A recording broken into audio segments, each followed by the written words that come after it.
Hello guys, म आज veg Schezwan चाउमिनको रेसिपी लिएर आएको छु तपाईहरुको अगाडि। यसको लागि चाहिँ यहाँ भेजिटेबल्सहरु मैले यहाँ रेडी गर्दै छु। यसमा चाहनु भयो भने तपाईहरुले अरु भेजिटेबलहरु पनि एड गर्न सक्नुहुन्छ, जस्तै मटर, बिन्स, मशरुमहरु पनि एड गरेर तपाईहरुले रेडी गर्न सक्नुहुन्छ।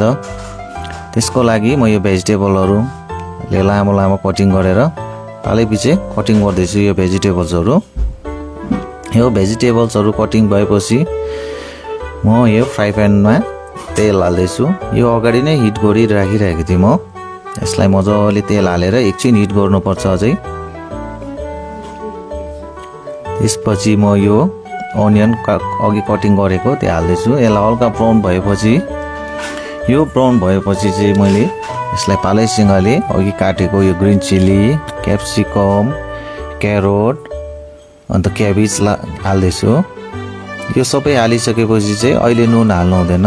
यसमा नुन हाल्नु भयो भने चाहिँ अगाडि यसको पानी छोड्छ, त्यहाँदेखि चाहिँ अब अलिक बनाउनुमा असुविधा हुन्छ, टालिने डर हुन्छ।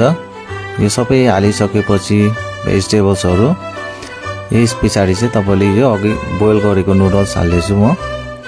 यो बोइल गरेको नुडल्स हालिसकेपछि चाहिँ म यो soya sauce, black pepper powder, यो व्हाइट पेपर पाउडर, सल्ट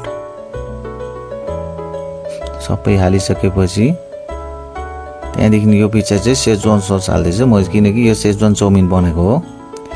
सबै कुरा हालेपछि चाहिँ अब यो भेज सेजवान चाउमिन चाहिँ रेडी भयो।